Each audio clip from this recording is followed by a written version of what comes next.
समुद्र मंथन और महाकुंभ मेला का संबंध हिंदू पौराणिक कथाओं से गहराई से जुड़ा हुआ है, जो भागवत पुराण, विष्णु पुराण और महाभारत में वर्णित है। यहाँ इस कथा का विस्तार से वर्णन किया गया है। समुद्र मंथन प्राचीन काल में देवता, देव और असुर, दानव, शक्ति और अधिकार के लिए एक अनंत संघर्ष में लगे हुए थे। एक समय ऐसा आया जब आर्षि दुर्वासा के श्राप के कारण देवताओं ने अपनी शक्ति और वैभव खो दिया। अपनी शक्ति वापस पाने के लिए उन्होंने भगवान विष्णु से सहायता मांगी।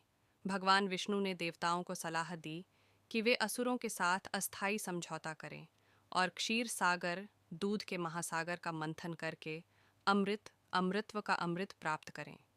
विष्णु ने उन्हें आश्वासन दिया कि अमृत प्राप्त होने के बाद वे सुनिश्चित करेंगे कि वह देवताओं के पास ही रहेगा। मंथन की प्रक्रिया। 1.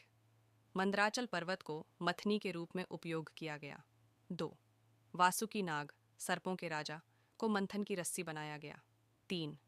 देवता और असुर बारी बारी से वासुकी को खींचकर महासागर का मंथन करने लगे। देवता वासुकी की पूंछ की ओर और असुर उसके मुख की ओर थे। मंथन के परिणाम। मंथन के दौरान महासागर से कई दिव्य और भयानक वस्तुएं निकलीं, जैसे हलाहल विष। यह विष इतना घातक था कि यह पूरे ब्रह्मांड को नष्ट कर सकता था। भगवान शिव ने इसे पी लिया और उसे अपने कंठ में रोक लिया, जिससे उनका कंठ नीला हो गया और वे नीलकंठ कहलाए। कौस्तुभ मणि, पारिजात वृक्ष और कामधेनु, इच्छा पूर्ति करने वाली गाय, जैसी दिव्य वस्तुएं प्रकट हुईं। लक्ष्मी, धन की देवी, प्रकट हुईं और उन्होंने भगवान विष्णु को अपना पति चुना। अंततः धन्वंतरी, दिव्य चिकित्सक, अमृत कलश, अमृत का घड़ा लेकर प्रकट हुए। अमृत के लिए संघर्ष। अमृत कलश के प्रकट होते ही देवताओं और असुरों में उसे पाने के लिए संघर्ष शुरू हो गया। असुरों को अमृत का सेवन करने से रोकने के लिए भगवान विष्णु ने मोहिनी नामक एक सुंदर स्त्री का रूप धारण किया। उन्होंने अपनी चतुराई से अमृत केवल देवताओं को वितरित किया। इस दौरान अमृत की कुछ बूंदें पृथ्वी के 4 स्थानों पर गिर गईं: प्रयागराज, इलाहाबाद, हरिद्वार, उज्जैन और नासिक। महाकुंभ मेले की उत्पत्ति। महाकुंभ मेला उन 4 स्थानों की पवित्रता का उत्सव है जहां अमृत की बूंदें गिरी थीं।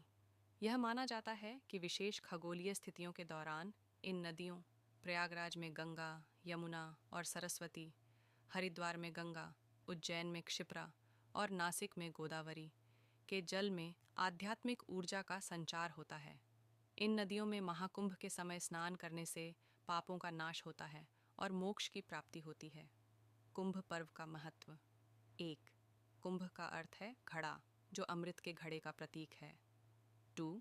यह उत्सव प्रत्येक 12 वर्षों में 4 स्थानों पर खगोलीय स्थितियों के आधार पर आयोजित किया जाता है। 3. यह लाखों भक्तों, संतों और तपस्वियों को आकर्षित करता है और इसे दुनिया के सबसे बड़े आध्यात्मिक समारोहों में से एक माना जाता है। सारांश। महाकुंभ अमृतत्व, आध्यात्मिक जागरूकता और अच्छाई की बुराई पर विजय का उत्सव है।